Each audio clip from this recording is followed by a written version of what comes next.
Phil Harris and Josh Phegan come together in an incredible fortnightly podcast, Dream Big, Move Fast. A progressive, contemporary conversation on what it takes to be a dynamic thinker, leader, and role model. Backed with over 2 decades of friendship, trials and tribulations, they teach from real-world experience and what it takes to dream big, move fast. Be the best. It's the only marketplace that's not crowded. George Whalen. Phil, what are your thoughts on this? It's a great quote to kick off today's session. Yeah, good little quote and good one for the aspirational ones, isn't it? Who don't settle for continual improvement. But yeah, certainly if you're number one in the marketplace, it's certainly a lot easier than sitting at third or fourth. That's for sure. I think the interesting thing here is that there's a lot of people that are in a position that they're commentating about what others are doing rather than actually getting out there and actually doing the work. I think there's a big thing in that in terms of when you look at social media that everyone's got an opinion about stuff, but you know what? The best people are out there just serving customers and striving to how they can go to become the best in the world. And today I think is a really interesting one because this is a topic that comes close to what you and I talk about a lot, which is about life, family, business, fame, and fortune. How all of those things actually come together. And I think that it's a really important thing that in an era and an age where people really like drive on your insecurities, they tell you the things that you don't have rather than getting you to focus on the things that you do have.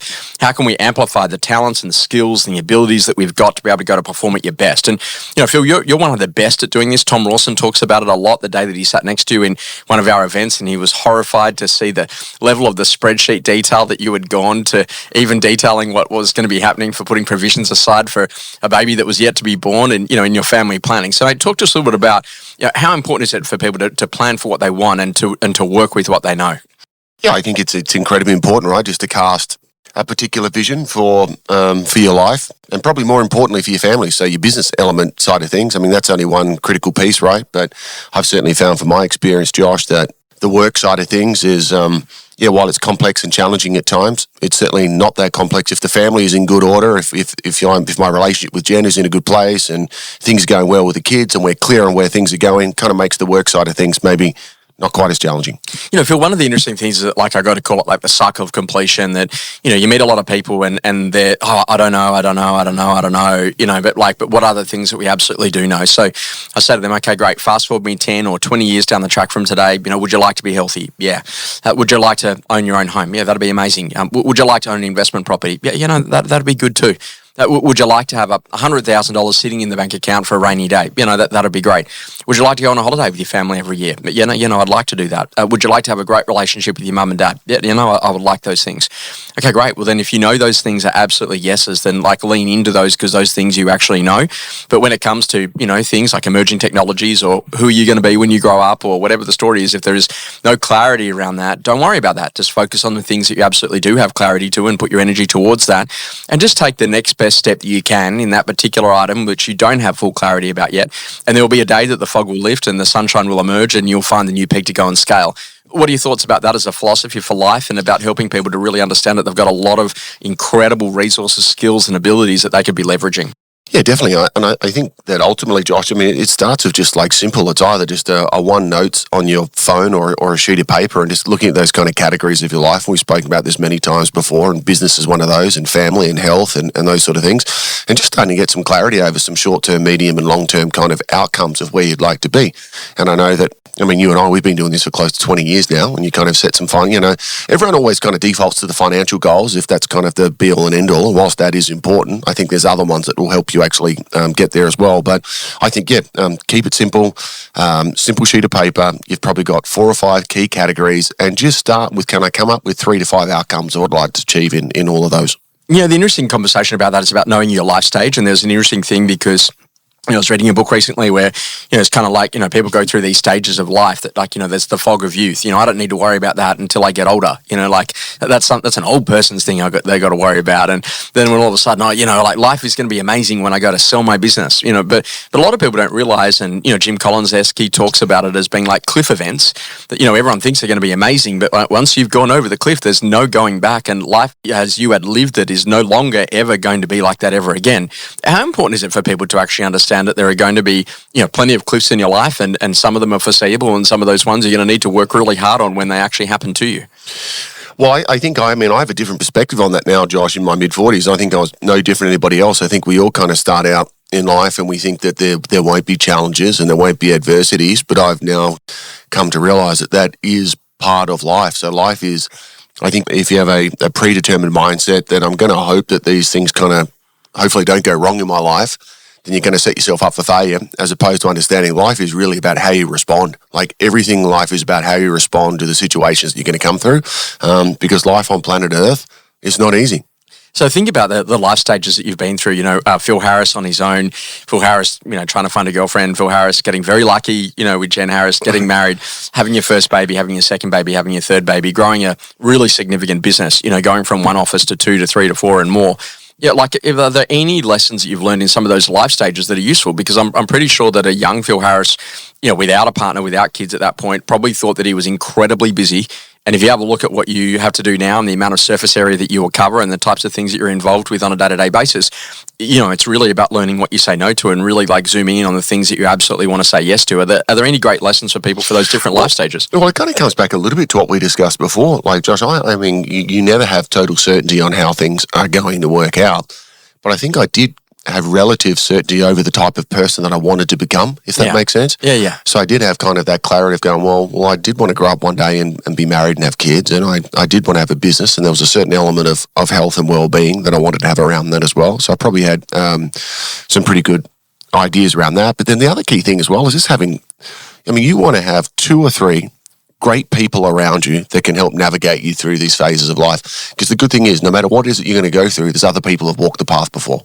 So the interesting things are there some hacks that you've learned over the different stages, in A, being a business owner, B, being a great dad, C, being a great husband, some things that you just think are important that you go, geez, I wish someone had told me that a bit earlier. Well, could have saved me a bit of challenge. Well, I remember back in the early days, just going back 20 years ago with you, Josh, I mean, we were both very big on, I was always big on building life plans and systems and process around everything. And I kind of don't want to go over the top with that, but I think that the basics of developing, there's so many books we all read on it, high performance habits and those sorts of things, but I did become, I'm very habitual in the way that I go about doing things. And so I probably had like 10 kind of high performance habits in my life that I just constantly used.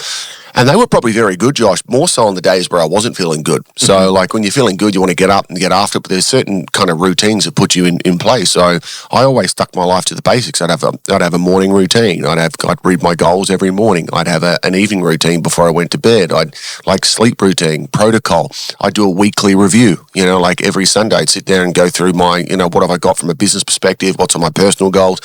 So I kind of created these kind of life systems and life hacks that I would just really follow. So almost like quite religious in the way that what time I went to bed and the food I ate. So those sort of things basically just kept me on track. And do you still do that today? Like, is that something you're teaching your kids on the way through?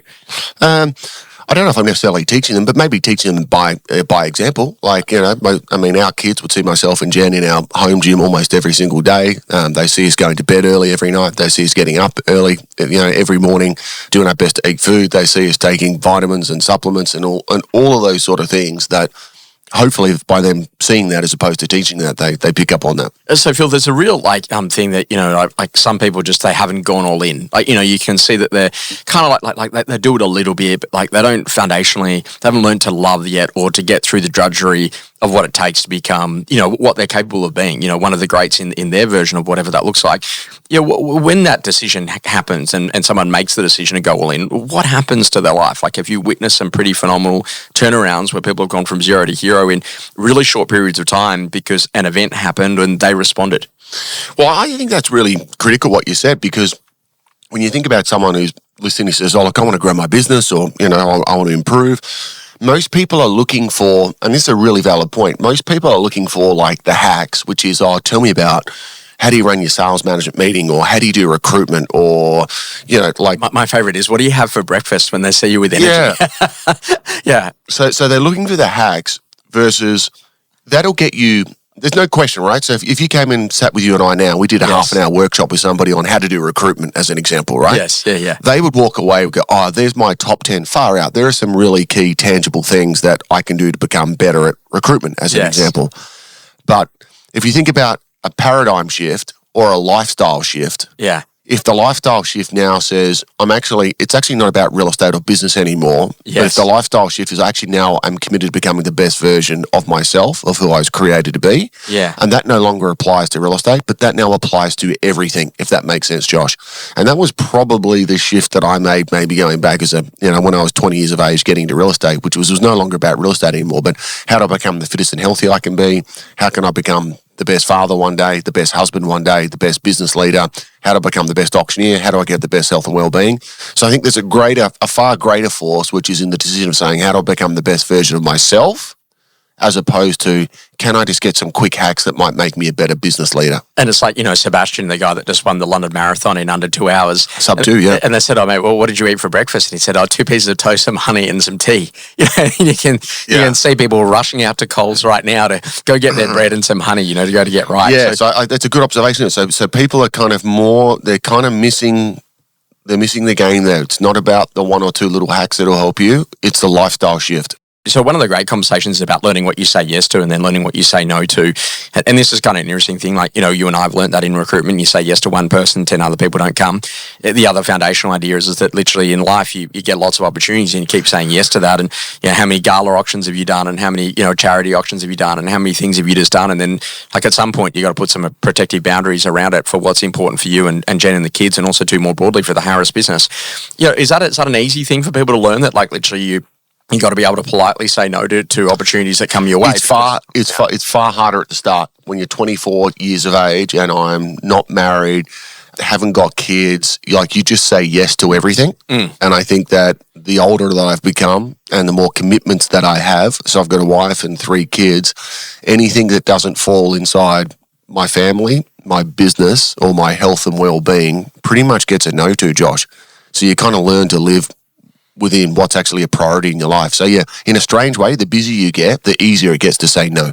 I think this is the interesting thing, is that like learning how to go to do that. And the funny thing is that imagine if there was a book that kind of said to you, hey, these are some important things for you to consider at the different stages of your life. Like, would that have actually been maybe a bit more helpful than like trying to just discover it on the way through? And, what are the things that are going to be important to you in your 20s and your 30s and your 40s? And I was kind of like, in your 20s, maybe it's about choosing a career or developing key skills or building networks or buying your first property or building some wealth or building great relationships or travel and experiences or finding a partner. And ultimately, you become reliant on yourself in your 20s. Because all of a sudden you're no longer relying on mum and dad. That maybe 30s about mastery of career and family and becoming a parent, building new skills, future-proofing, travel. Maybe it's about building strong relationships, connecting with your partner, buying more assets, health.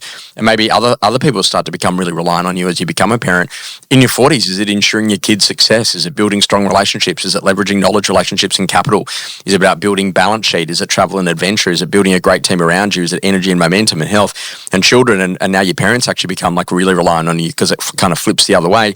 And in your 50s, is it about then looking after your parents, seeing your kids thrive, the big earning years to leverage knowledge, skill, capital, and relationships, redefining success, investing for the future, life by design, and a bit of mastery?